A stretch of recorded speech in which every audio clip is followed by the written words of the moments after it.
안녕하세요. 오늘은 제가 평생 잊을 수 없는 이야기를 들려드리려고 합니다.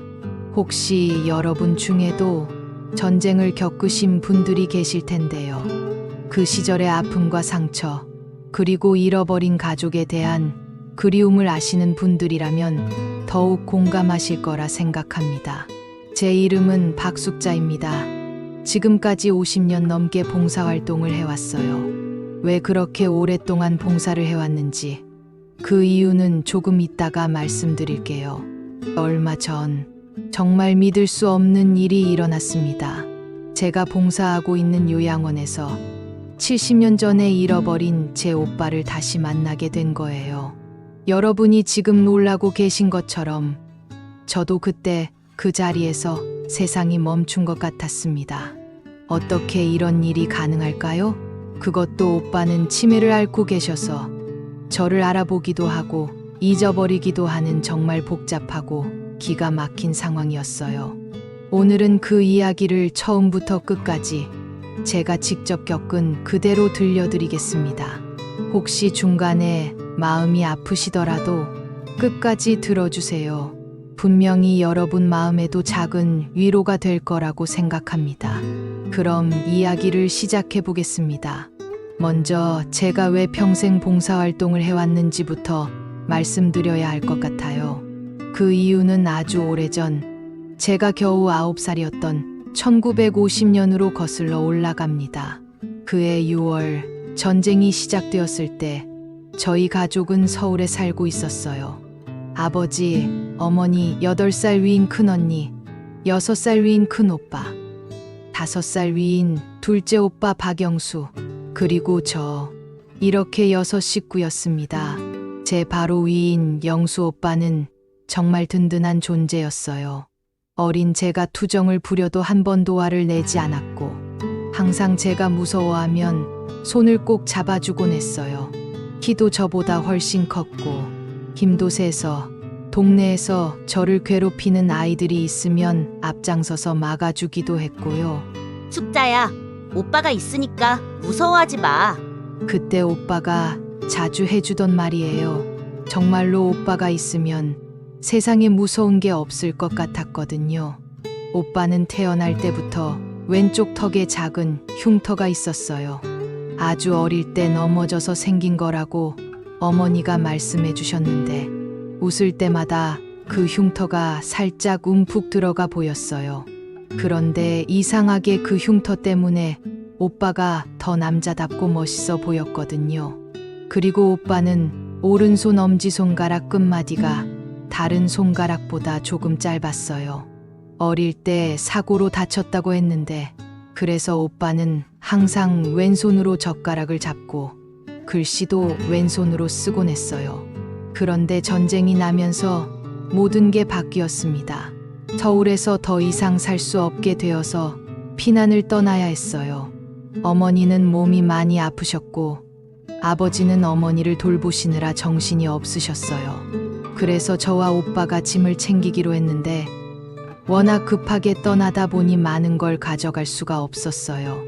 옷가지 몇 벌과 이불 하나, 그리고 어머니가 아끼시던 작은 라디오 하나, 그것들이 전부였습니다. 피난길은 정말 힘들었어요. 지금도 그때의 냄새와 소리가 생생해요. 사람들이 급하게 싸운 온갖 짐들에서 나는 곰팡이 냄새, 며칠째 씻지 못한 사람들 사이에서 풍기는 퀴퀴한 냄새, 그리고 가끔씩 어디선가 나는 밥 냄새, 그 모든 냄새들이 뒤섞여서 코를 찔렀어요. 소리도 마찬가지였어요. 아이들 우는 소리, 어른들이 서로를 찾으며 부르는 소리, 짐을 끌며 걷는 발자국 소리, 그리고 멀리서 들려오는 총소리와 폭격 소리. 그런 혼란 속에서도 오빠 목소리만큼은 선명했어요. 숙자야, 괜찮아, 오빠가 있어. 그 목소리를 들으면 무서운 소리들이 다 사라지는 것 같았거든요. 밤이 되면 오빠는 저를 꼭 안아주면서 자장가를 불러주곤 했어요. 똘똘한 우리 숙자, 예쁜 우리 숙자. 오빠 목소리에 섞인 따뜻한 숨결이 제 귓가에 닿으면 하루 종일 쌓인 무서움이 스르르 녹아내렸어요. 숙자야, 조금만 더 참아. 곧 안전한 곳에 도착할 거야. 오빠는 항상 그렇게 말하며 저를 격려해 줬어요. 그때는 정말로 오빠만 있으면 뭐든 할 수 있을 것 같았거든요. 그런데 피난길 사흘째 되던 날이었어요. 우리가 한강을 건너려고 할 때였는데 갑자기 폭격 소리가 들렸어요. 그 순간의 일들이 아직도 선명해요. 오빠가 제 손을 꽉 잡고 있었는데 그 손이 얼마나 따뜻하고 든든했는지 오빠는 숙자야, 절대 손 놓으면 안 돼. 꽉 잡아. 하고 말했어요. 그때 놓친 그 손이 70년이 지난 후 다시 제 앞에 나타날 줄은 그때는 꿈에도 몰랐습니다. 사람들이 모두 뒤섞여서 이리저리 도망치기 시작했고 저희도 그 인파에 휩쓸렸어요.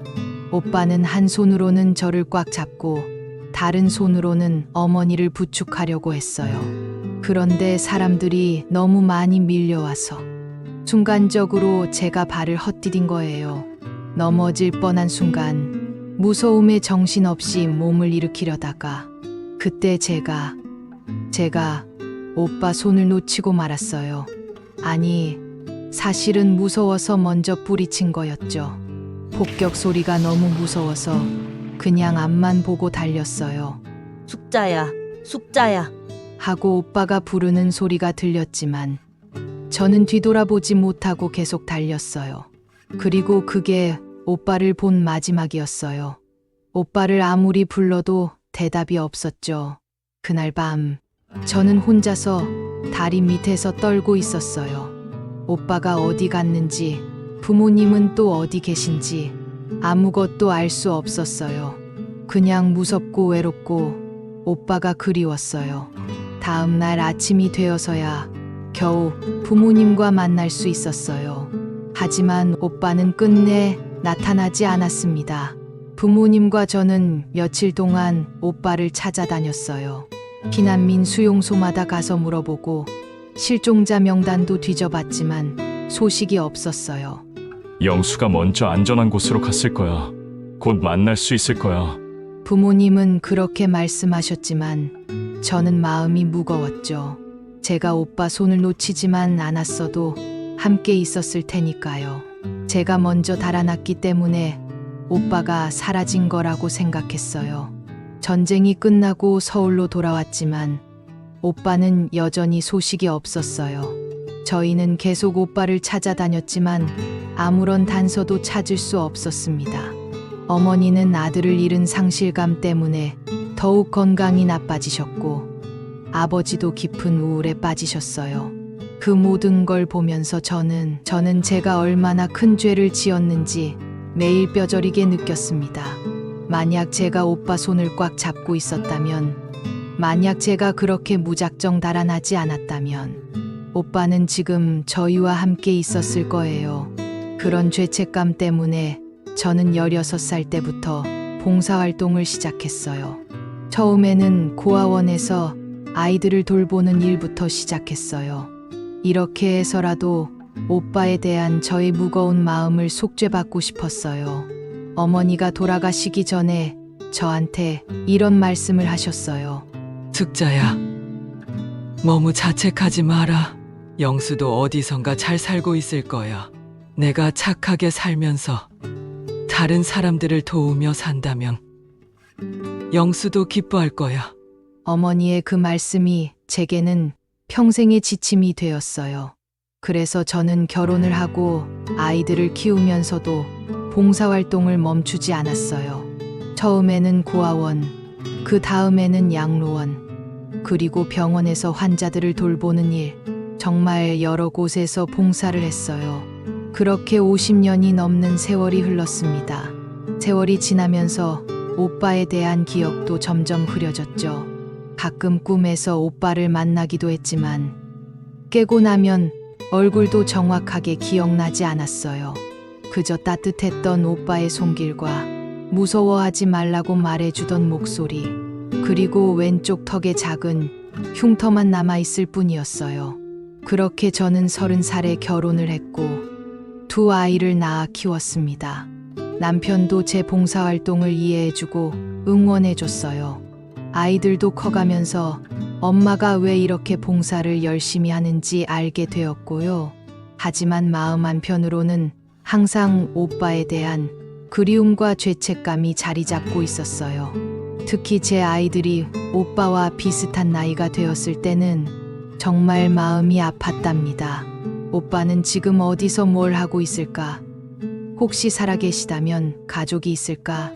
아니면 이런 생각들이 끊임없이 마음을 괴롭혔어요. 그러던 중 5년 전부터 제가 새로운 봉사처를 찾았어요. 바로 평안요양원이라는 곳이었는데 치매나 중풍으로 몸이 불편한 어르신들을 돌보는 곳이었어요. 거기 계신 분들을 보면서 저는 더욱더 오빠 생각이 많이 났어요.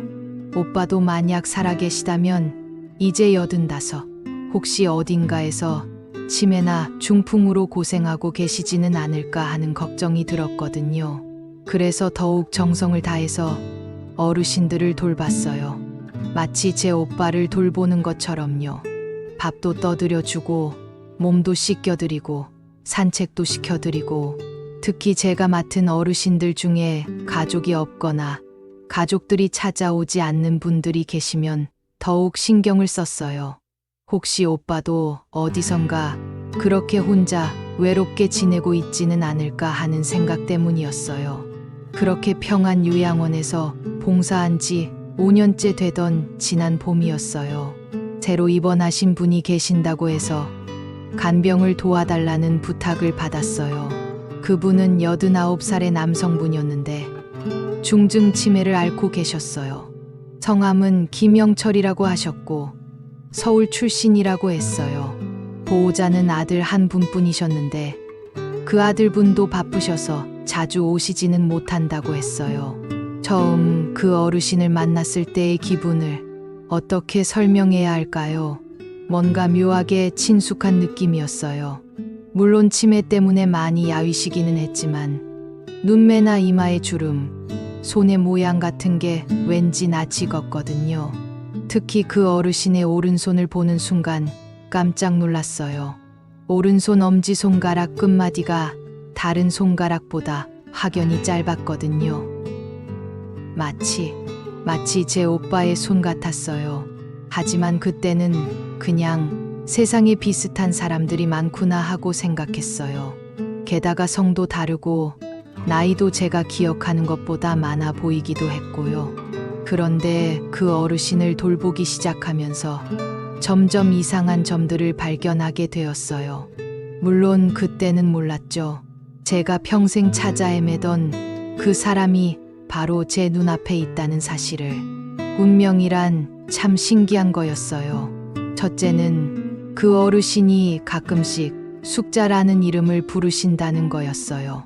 치매 환자분들이 과거의 기억을 떠올리며 이런저런 이름을 부르시는 건 흔한 일이지만 하필 제 이름을 부르시니까 조금 신경이 쓰였거든요.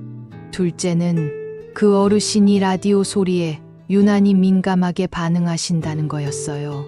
요양원에서 옛날 노래를 틀어드리면 대부분의 어르신들이 좋아하시는데 이 어르신은 라디오 소리가 들리면 불안해하시면서 잃어버렸어.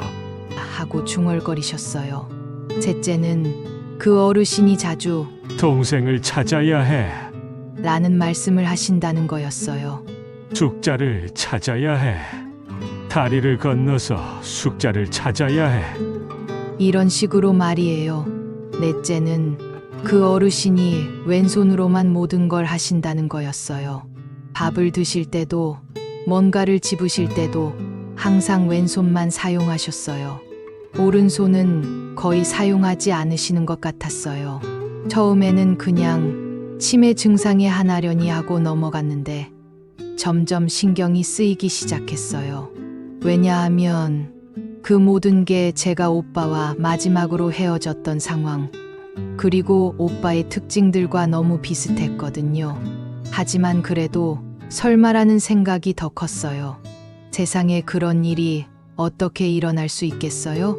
70년 전에 잃어버린 오빠를 제가 봉사하는 요양원에서 만난다니 너무나 비현실적인 일 아니겠어요? 그런데 며칠 후에 정말 충격적인 일이 일어났어요. 그날은 평소와 다름없이 그 어르신께 점심을 드리고 있었어요. 그런데 갑자기 그 어르신이 제 손목을 붙잡으시면서 숙자야. 숙자 맞지? 나 영수야. 왜 오빠를 두고 갔어? 라고 말씀하시는 거예요. 그 순간 정말 온몸에 전기가 흐르는 것 같았어요. 손에 들고 있던 숟가락이 떨어질 뻔했고 심장이 너무 빨리 뛰어서 숨을 쉬기 어려울 정도였어요. 영수라는 이름, 제 오빠 이름이었거든요. 그리고 왜 오빠를 두고 갔어? 라는 그 말, 정말 제가 평생 자책해온 그 일을 정확히 알고 계시는 거였어요. 하지만 몇 초 후에 그 어르신은 다시 멍한 표정으로 돌아가셨어요. 마치 방금 전의 일을 전혀 기억하지 못하는 것처럼요. 저는 그날 밤 잠을 한숨도 잘 수 없었어요. 계속 그 어르신의 얼굴이 눈에 밟혔거든요. 정말 오빠일까? 아니면 내가 너무 오빠를 그리워한 나머지 착각하는 걸까? 이런 생각들이 머릿속을 계속 맴돌았어요. 다음 날부터 저는 그 어르신에 대해 더 자세히 알아보기 시작했어요. 간호사분들께 개인적으로 물어보기도 하고 입원 당시의 기록 이야기도 전해들었어요. 기록에 따르면 그 어르신의 성함은 김영철이라고 되어 있었어요. 하지만 가끔 본인을 박영수라고 소개하기도 한다는 메모가 있었어요. 치매 환자들이 종종 자신의 이름을 잘못 기억하는 경우가 있다고 해서 의료진들은 그냥 증상의 하나로만 생각하고 있었던 거예요. 그런데 더 자세히 알아보니 그 어르신은 어린 시절의 기억이 거의 없다고 했어요. 전쟁 때 가족과 헤어진 후 고아원에서 자랐고 그때 새로운 이름을 받게 된 거라고 했어요. 본래 이름은 잘 기억나지 않는다고 하셨고요. 또한 그 어르신은 평생 가족을 찾아다녔다고 했어요. 특히 숙자라는 이름의 여동생을 찾아다녔다는 거예요. 결혼도 늦게 하셨고 아들 하나만 두셨는데 그 아들분도 아버지가 동생을 찾는 일 때문에 힘들어했다고 하더라고요. 이런 이야기들을 들으면서 저는 점점 확신이 들기 시작했어요. 이분이 정말 내 오빠일 수도 있겠다는 생각이 강해졌거든요. 하지만 확실하게 하기 위해서는 더 많은 단서가 필요했어요. 그래서 저는 그 어르신과 더 많은 시간을 보내려고 노력했어요. 어르신의 기억이 명료해지는 순간들을 놓치지 않으려고 했어요. 치매 환자분들도 가끔씩 과거 기억이 또렷해지는 순간들이 있거든요. 그런 노력 끝에 일주일 후에 더욱 결정적인 단서들을 얻게 되었어요. 그날은 어르신께서 유난히 불안해하시는 날이었어요. 계속 숙자를 찾아야 해라고 하시면서 침대에서 일어나려고 하셨어요. 간병인들이 말려도 계속 나가려고 하시고요. 그래서 제가 어르신 옆에 앉아서 손을 잡고 달래드리고 있었는데 갑자기 어르신이 저를 유심히 들여다보시더라고요. 그러더니 갑자기 제 왼쪽 귀를 만지시면서 이 귀, 우리 숙자 귀, 작은 점이 있는 귀.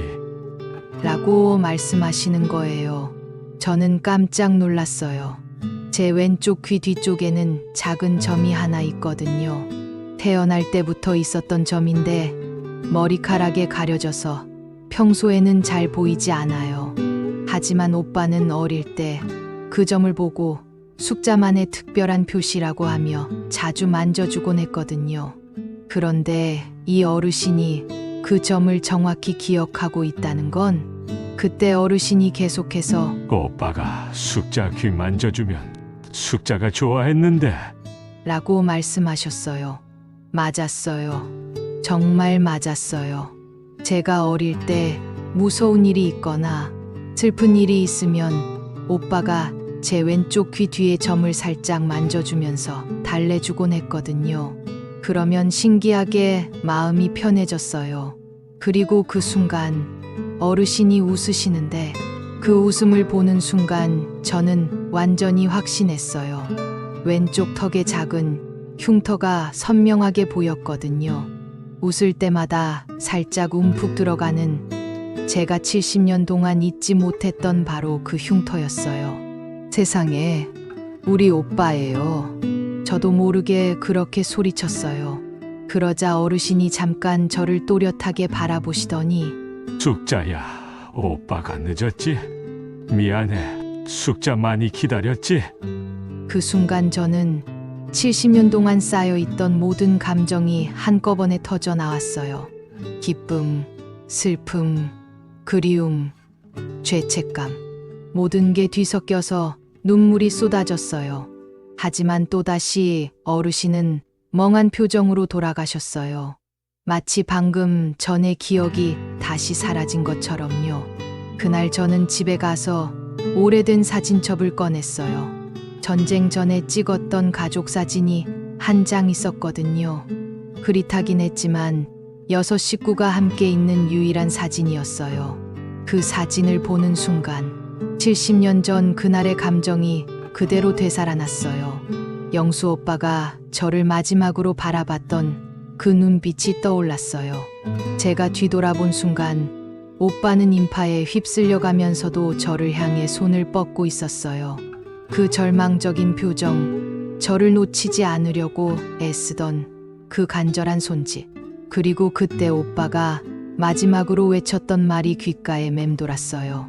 숙자야, 오빠 잊으면 안 돼. 70년이 지났지만 그 목소리는 여전히 선명했어요. 애타고 간절하고 동시에 저를 사랑한다는 마음이 담긴 목소리. 사진 속 영수 오빠의 웃는 얼굴을 보니 더욱 확실해졌어요. 지금의 어르신 얼굴에서 그때 그 소년의 모습을 찾을 수 있었거든요. 특히 웃을 때의 눈매와 왼쪽 턱의 흉터는 정말 똑같았어요. 여러분도 혹시 평생 그리워하며 찾고 있는 가족이 있나요? 전쟁이나 사고로 아니면 다른 이유로 헤어진 소중한 사람이 계신가요? 겪어본 사람만 알 수 있는 그 마음. 그런데 한 가지 큰 문제가 있었어요. 어르신의 아들분이 이 사실을 받아들일까 하는 거였어요. 갑자기 나타난 여자가 이분이 제 오빠예요라고 하면 믿을까요? 그래서 저는 먼저 어르신의 아들분과 만나서 이야기를 해보기로 했어요. 어르신의 아들분 성함은 김민수 씨였어요. 40대 후반의 성실해 보이는 분이셨는데 아버지 문제로 많이 지쳐 보이시더라고요. 저는 조심스럽게 아버님이 어린 시절에 여동생이 있었는지 그 이름이 혹시 숙자였는지 물어봤어요. 민수 씨는 깜짝 놀라시면서 아버지가 평생 그 이름을 부르셨다고 하더라고요. 그래서 저는 용기를 내서 모든 이야기를 했어요. 제가 전쟁 때 오빠와 헤어진 이야기, 그리고 어르신이 제 오빠일 수도 있다는 생각, 왼쪽 턱의 흉터와 귀 뒤의 점을 알아보신 일까지.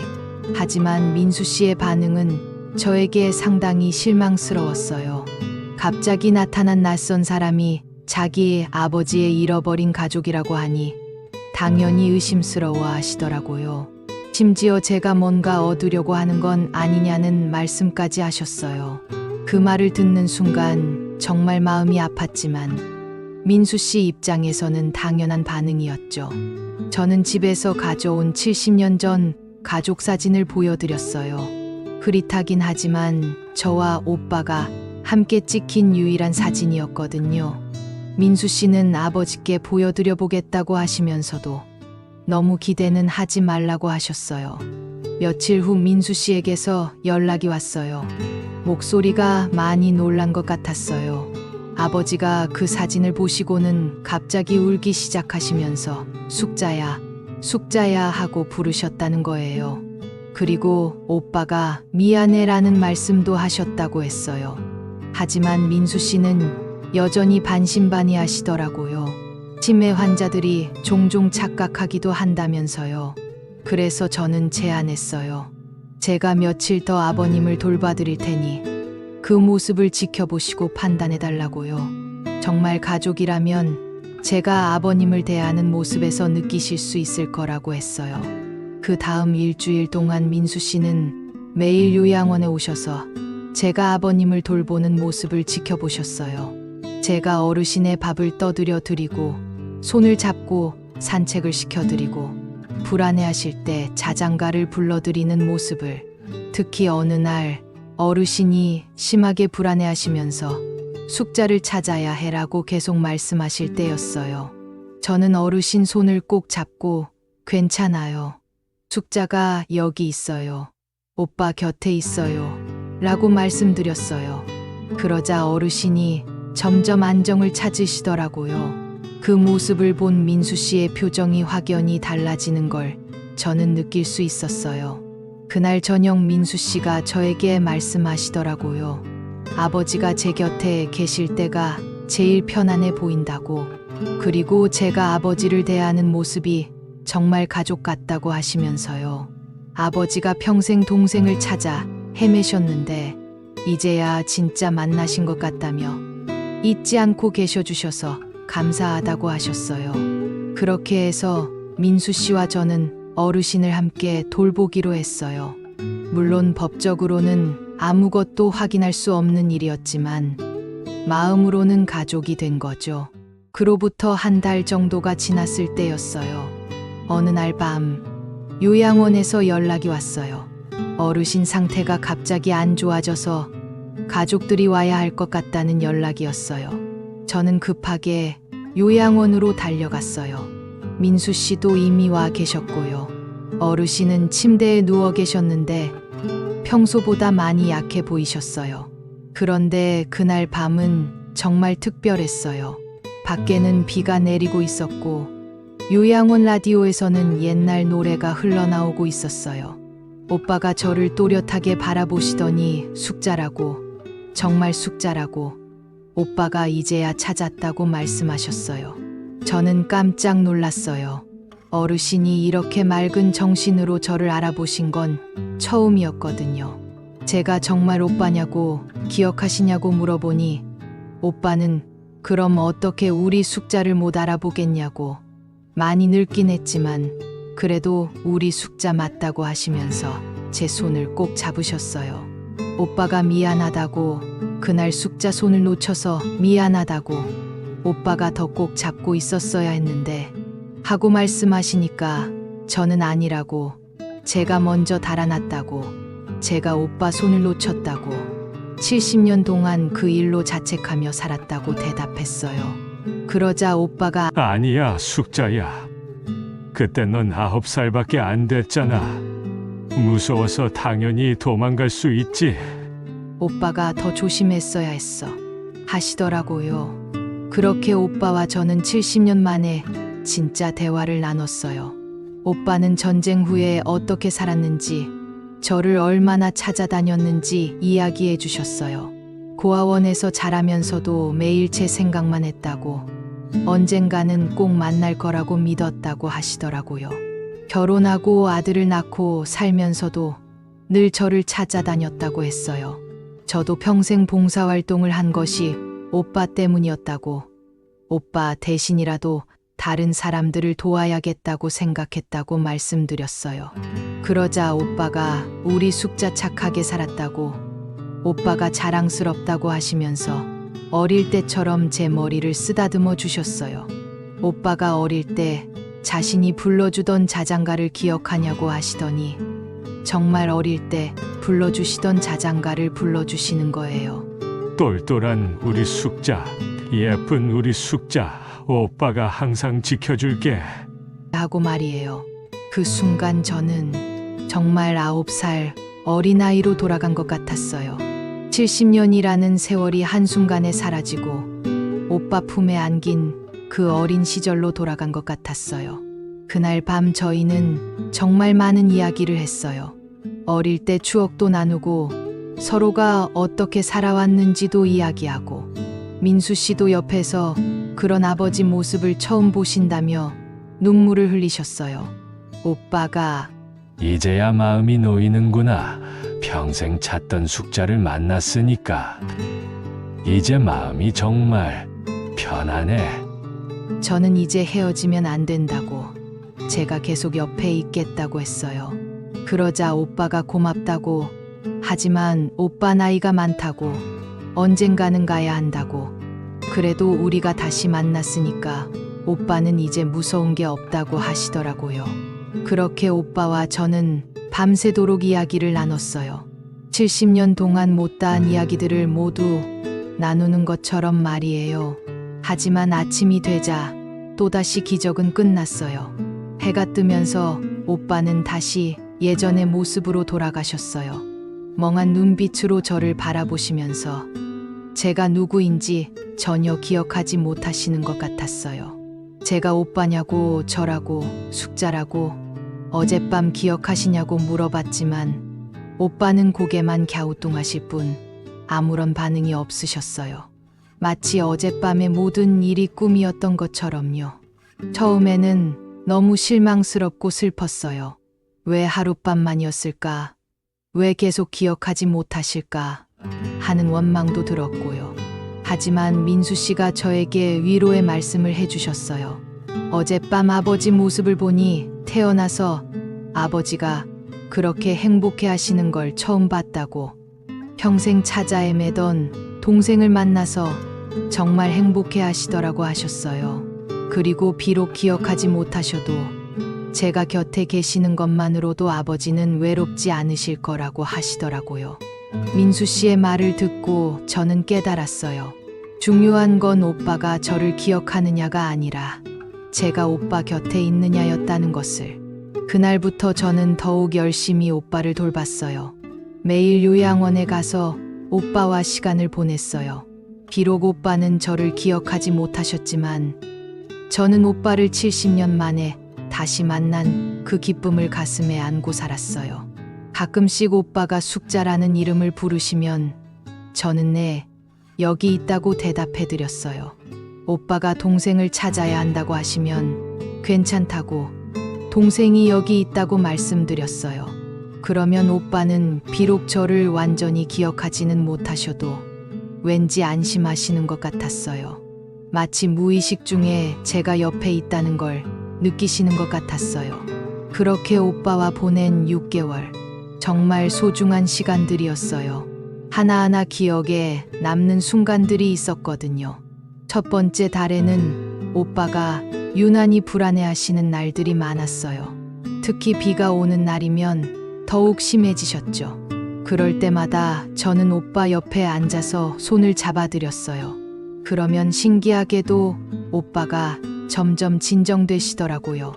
어느 날은 오빠가 계속 집에 가야 한다고, 숙자가 기다린다고 하시면서 침대에서 일어나려고 하셨어요.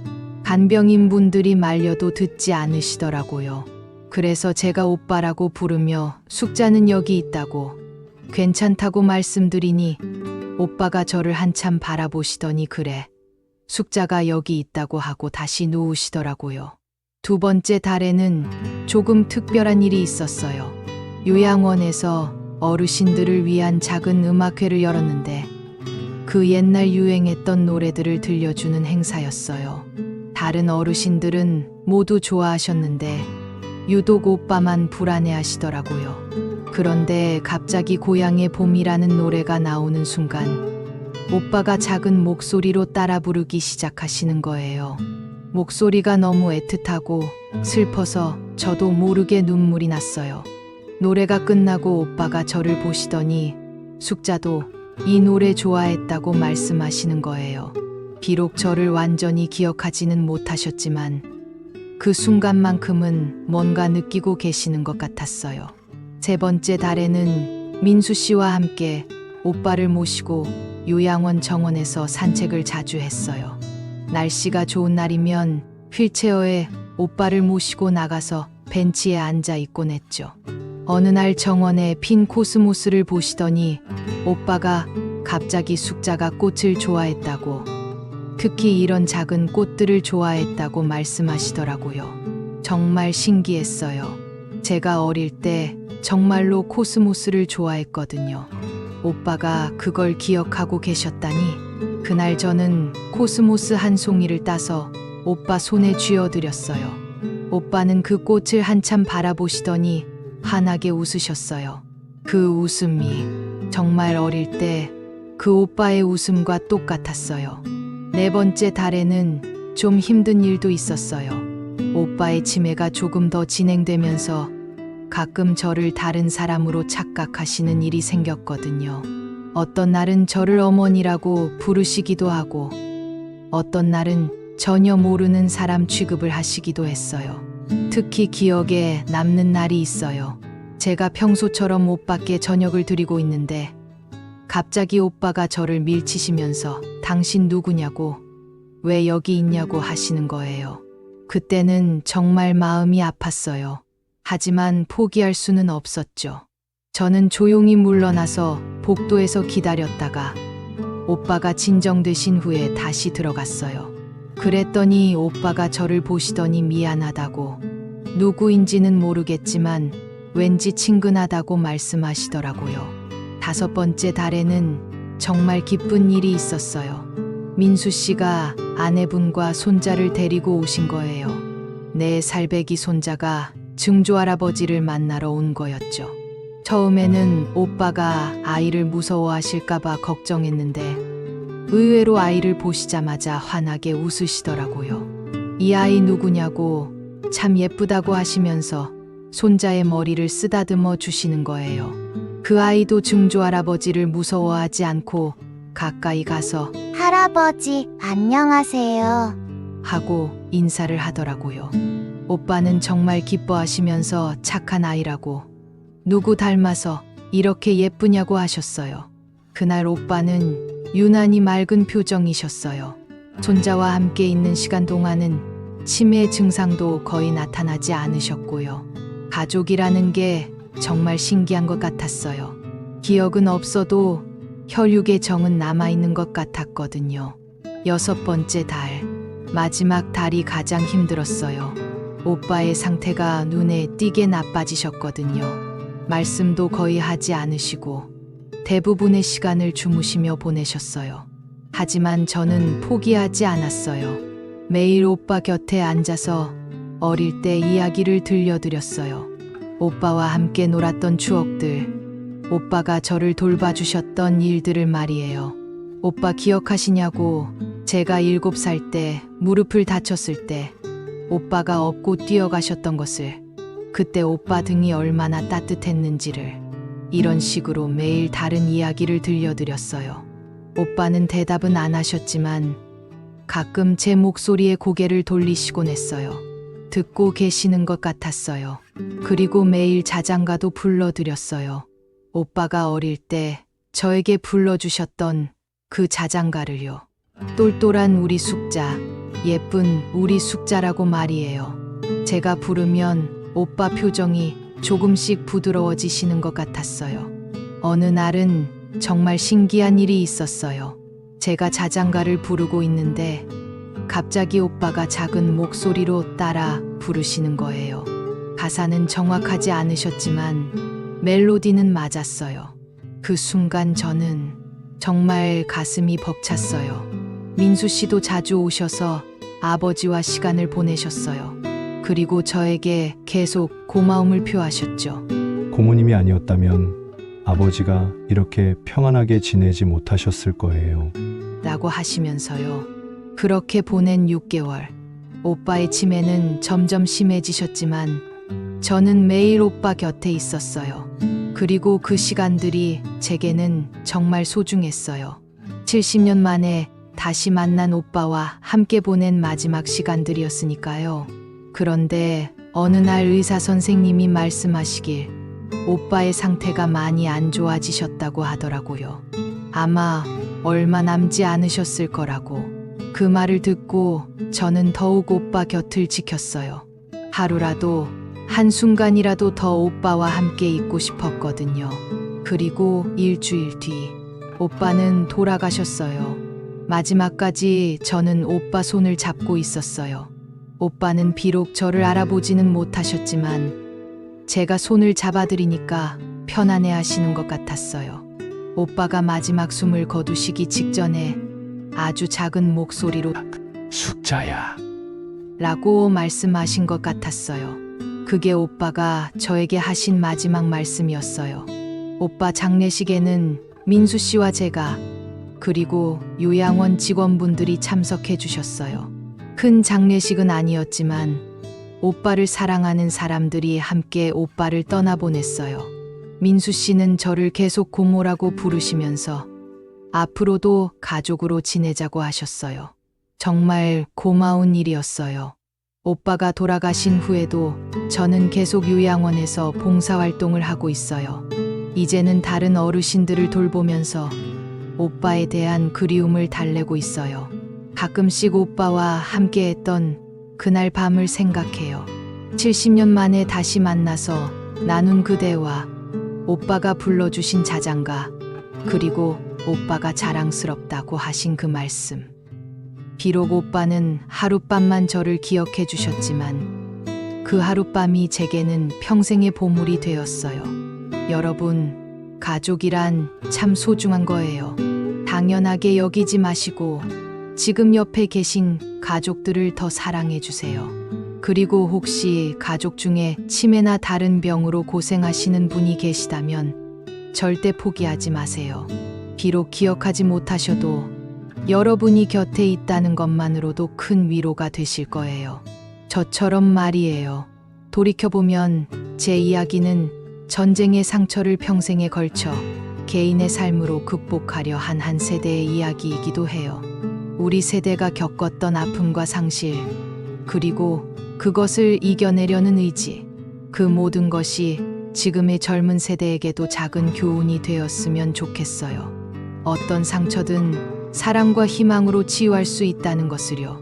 혹시 여러분 중에도 비슷한 경험이 있으신 분 계신가요? 오랫동안 헤어져 있던 가족과 다시 만나신 분이나 지금도 그리운 가족을 찾고 계신 분들이 있다면 댓글로 이야기를 나누어 주세요. 서로 위로가 될 수 있을 거예요.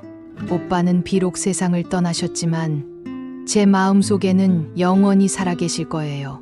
그 따뜻했던 손길과 숙자야, 무서워하지 마. 라고 하던 목소리와 함께요. 그리고 저는 앞으로도 계속 봉사활동을 할 거예요. 오빠가 자랑스러워 하실 수 있도록 끝까지 착하게 살아갈 거예요. 오늘 제 이야기를 끝까지 들어주셔서 감사합니다. 이 영상이 도움이 되셨다면 좋아요와 구독 버튼을 눌러주시고 주변에 비슷한 상황에 계신 분들이 있다면 공유해주세요. 다음에도 여러분의 마음에 작은 위로가 될 수 있는 이야기로 찾아뵙겠습니다. 오늘도 시청해주셔서 감사합니다. 항상 건강하시고 가족들과 행복한 시간 보내세요. 안녕히 계세요.